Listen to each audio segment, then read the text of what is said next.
What does hand-blown glass have to do with cars? A lot, and we'll tell you why this week on Motoring 2003.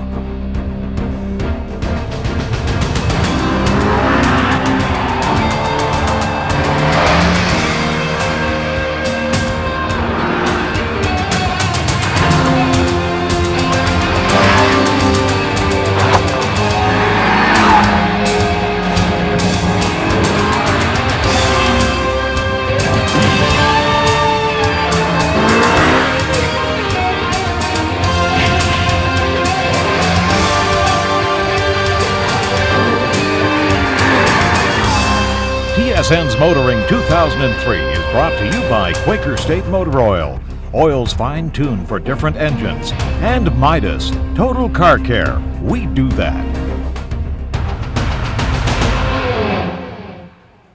If you're a regular viewer of this program, which I hope you are, then you might be a little surprised when I tell you that our first story this week concerns a vehicle built by Nissan. I can hear you now. You're saying every time we turn on Motoring, it seems like we're talking about this company. Well, you know, it all began with the introduction of the brand new Altima, a vehicle that became everybody's car of the year, including ours. That was followed by the brand new G35 sedan. Let's not forget the hot G35 coupe, and of course, the return of the Z car with the 350. So you know what? You're right. But what are we going to do? You'd be hard-pressed to find any other company turning out as much product as Nissan, and there's a lot more to come. But this week, we're going to meet Nissan's newest nameplate since the Xterra in 1999, and they're calling it the Murano.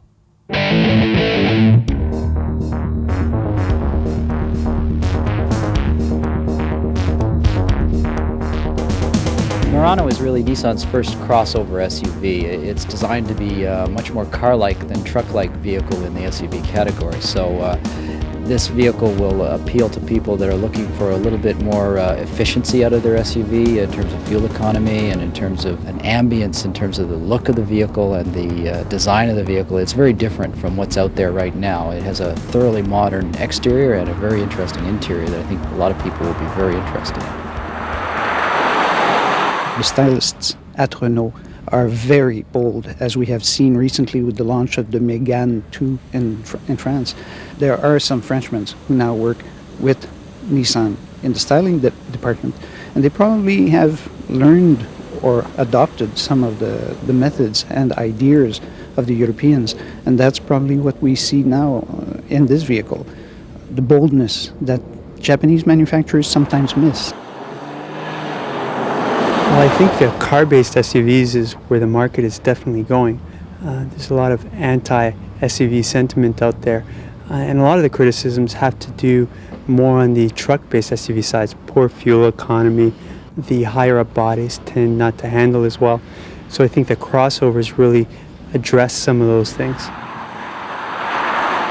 The vehicle is based off the Altima platform. It's actually about 1 inch longer in terms of wheelbase than the Altima and 4 inches wider in terms of width. So it draws its benefits from a performance point of view in terms of the suspension systems and the engine that comes with it.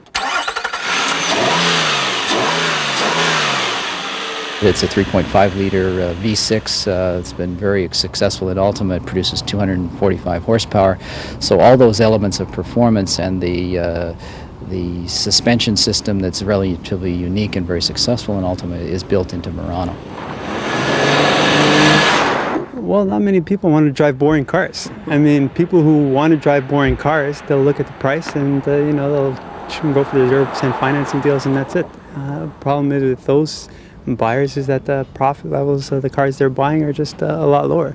So companies are starting to wake up to the fact that, hey, if we want to make money on vehicles, we got to make vehicles that appeal to people, not only on price, but on things they actually want in a car.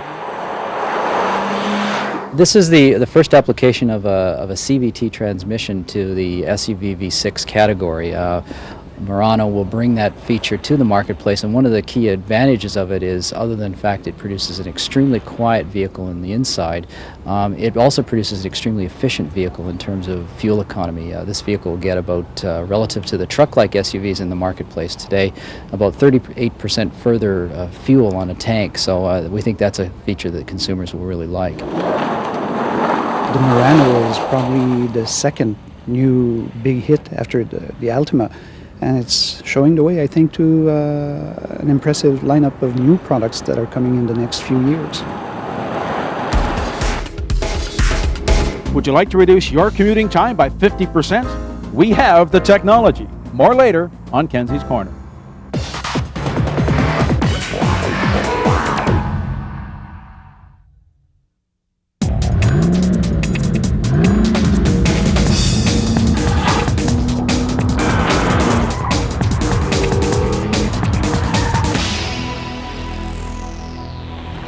Back in 1985, when the Toyota 4Runner debuted, it was little more than a pickup truck with a plastic cap, carpeted cargo box and a second row of seats. But times and tastes have changed. So on this edition of Test Drive, we take a look at the latest 4Runner. While the 4Runner has never been underpowered, in most cases it was, to be polite, only just enough.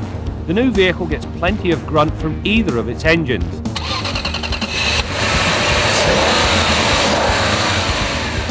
The 4.7-litre V8 in the Limited is married to a slick 5-speed automatic transmission and develops 235 horsepower and a stump-pulling 320 pounds-feet of torque at 3,400 RPM. The result is a strong response to throttle input, especially when hauling up a steep hill or when the gas pedal is hammered to pass a slower car. In something of an irony, the base 4-litre V6 develops 10 more horsepower than the V8. However, the torque number drops to 283 pounds-feet and it only gets 4 speeds in its gearbox. Regardless, the engines are more than up to the task of instilling peppy performance. The 4Runner Limited employs a very sophisticated full-time 4-wheel drive system that works equally well on-road as it does out here in an off-road environment. At the heart of the system is a Torsen center limited slip differential. It sends 60% of the power to the rear wheels, 40% to the front. Now, over and above that, it also employs something called A-Track. Now, this uses the anti-lock brake system to send the power to the wheel that can use it the best.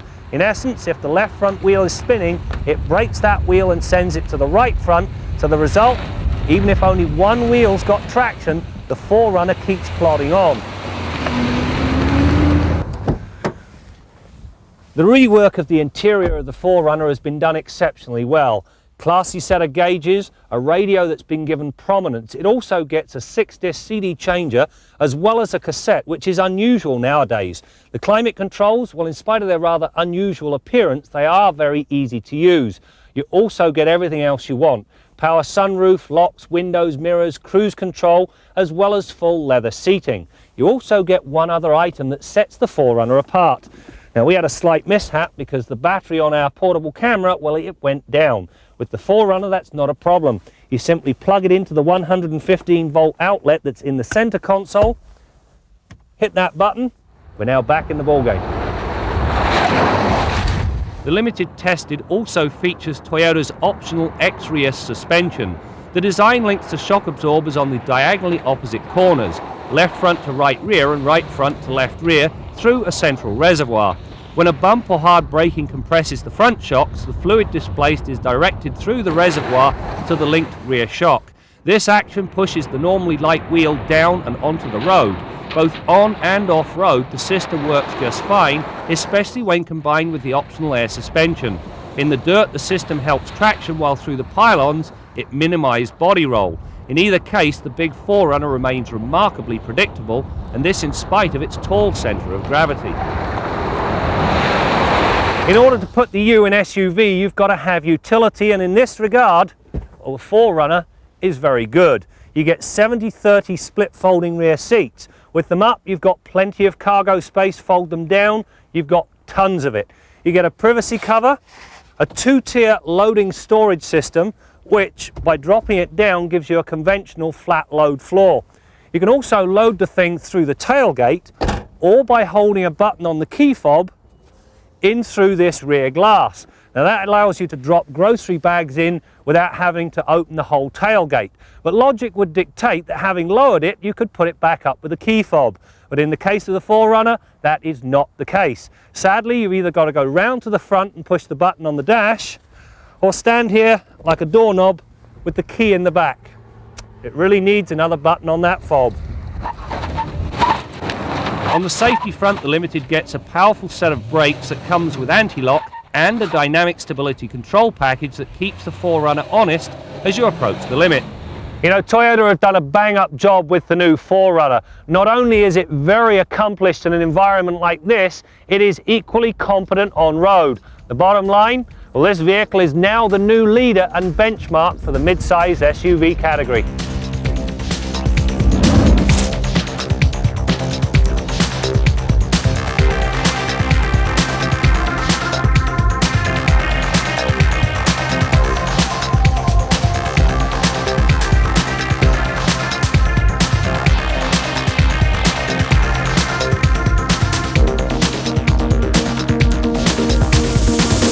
Our Midas tip of the week concerns wintertime fueling tips for your vehicle. There's a number of good reasons why it's advisable to operate on the top portion of the fuel tank during the wintertime. First of all, by keeping the tank close to full, you'll minimize the effect of water vapor and condensation getting into the tank. If you do get water vapor into the tank, enough of it can gather at the fuel filter, freeze up and stop the flow, which will stop the car. Using gasoline antifreeze is the best way to combat that problem. Also, the added weight of a full tank of fuel in many vehicles helps to assist traction as well. Thirdly, you don't want to get caught somewhere low on fuel because in the wintertime, remember, your trips can take up to double the length of time because of inclement weather. By keeping full, you're going to ride out those traffic jams and traffic delays. Also, one thing that I advise my customers to do as well is to keep a little bit of lubricant around the fill neck of the vehicle, right around this area here. That'll prevent corrosion around the metal filler pipe and give an effective seal at the gas cap to filler neck location. Now, on late model vehicles, if you don't get the gas cap properly sealed, can cause a number of problems. First of all, that's an entry point for moisture. But secondly, on late model vehicles, if you don't get an effective seal there, the check engine or service engine soon light can come on if you don't have a proper cap seal. That's your Midas tip of the week.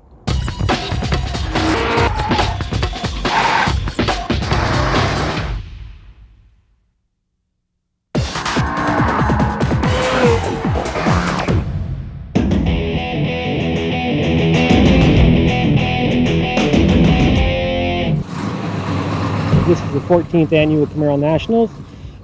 This is the first year actually we've been at this location. We're about 15 minutes from Niagara Falls. We're calling it Camaro Nationals, but it's basically a big Camaro convention here, and we're actually celebrating the Camaro. You know, it's all the people that are like me. You know, we all love our cars. We love the Camaros. I can come to this event and see cars that come up from the U.S. that I would never even see. Almost every car here is unique in its own way. Like if you go up and talk to the owner, there's something special about it. And something that maybe you didn't even notice that was special, but it's special. It's just a mild 468 with an automatic, just a nice streetable car that you can drive in the street. Tanks, I mean, that one says a nitrous tank. It's just an additive for a little bit more horsepower. I could probably get about 50 miles to it, to the gallon, or 50 miles to the tank on it. So it's kind of drive one place, fill up and drive home. Because it's a little different than everybody else's, it kind of stands out, and so it's kind of like one in a million, so that's why I like it. Well, these cars are the biggest bang for the buck, no doubt about it. Performance-wise, I mean, this is a Corvette with seats with room for the kids. You know, it's Corvette drivetrain in a car. It's you know, it's high technology. You know, I can't. I don't know, I've been a gearhead all my life. I can't say why exactly why I like Camaros, but I can't get away from them. As you know, this is the 35th anniversary of the Camaro this year, and the year, unfortunately, they've decided to quit production of the car. But I know there's a lot of long faces around here, but as you can see from the cars, we've got cars from 67 to 2002. So consequently, we've got a pretty good example of the Camaro on site here today. We break the cars down into the categories of basically what modifications had been done to them. Some of the cars here are bone stock original, even to the original paint back into the early 60s. Other cars here have been painted. That, of course, would go into a restore category, or a car that's had its engine repaired. Other guys here go full out. They've got custom wheels, custom exhaust, custom intakes. We can't put those cars in the same class as the other guys, so consequently they have their own class. By the time we're done, we've got 29 different classes here. A V6 Camaro will take a new Mustang GT on and give it a good run for money.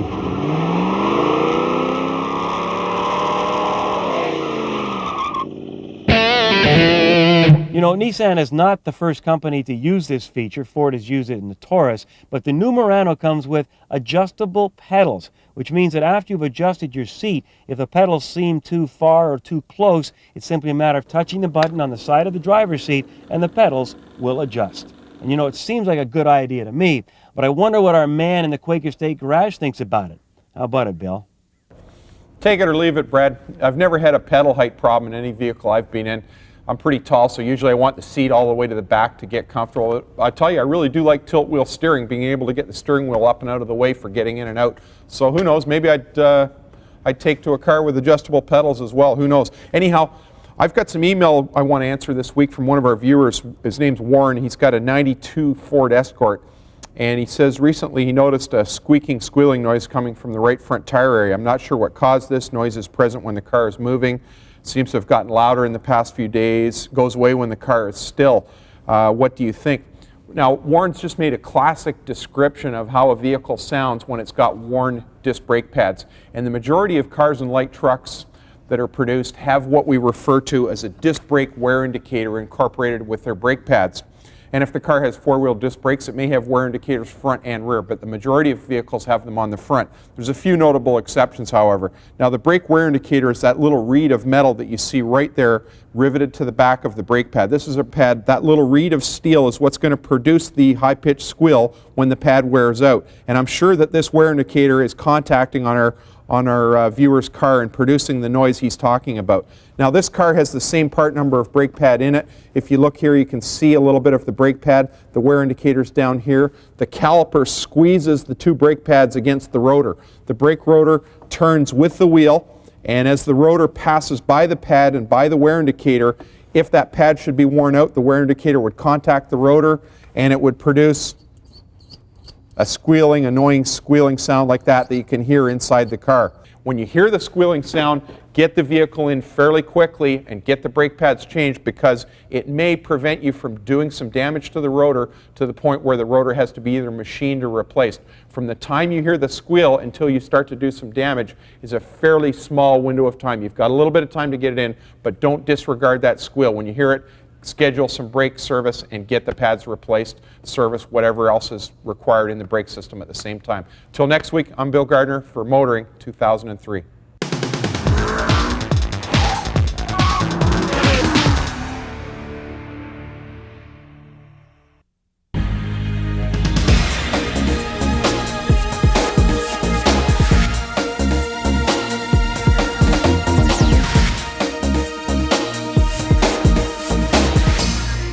No, I don't have a shirt that matches the color of every car we drive here on Motoring.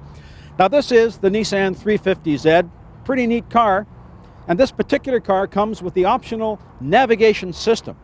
Now, this thing has a GPS satellite system in there, so it knows exactly where you are at all times.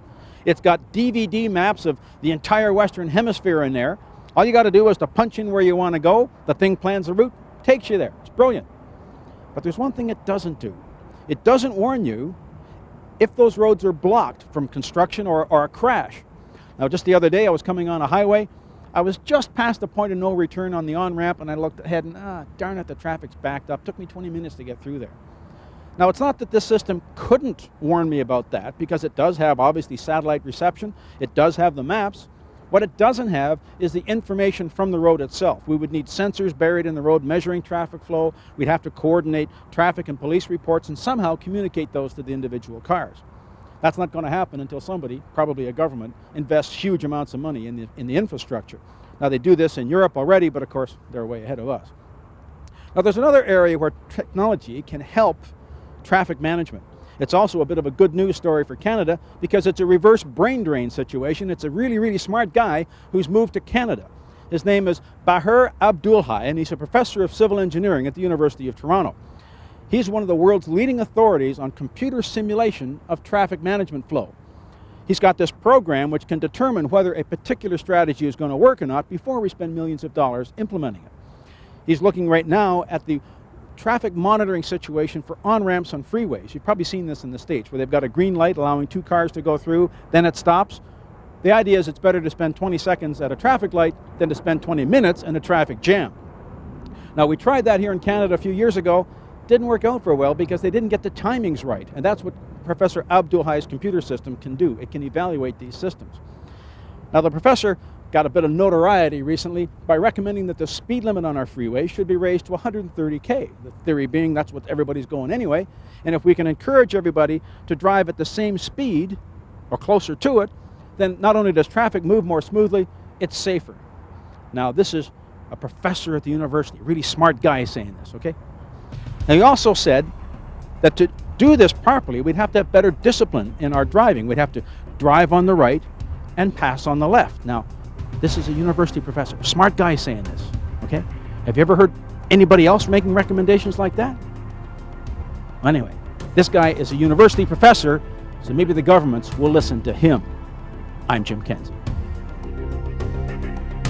You know, I've always been a map kind of guy, never trusted those navigation systems of what you can get in the new Nissan Murano as a $3,400 option. Although I have to admit that recently I had a chance to drive a General Motors Safira in Europe equipped with the Navi system, and I gotta tell you, it was fantastic. Took all the stress out of driving, especially in the urban areas, and you never had to take your eyes off the road. But you know, these Navi systems are a lot like you and I. Sometimes they get a little confused, so it's always a good bet to have the road map on board. Now, as for the Murano, I've only done about 200 kilometers, but first impressions, the 3.5 V6, beautiful. And the CVT transmission is simply seamless. But you know what really impresses me about Nissan is that they're finally designing cars that stand out in a crowd.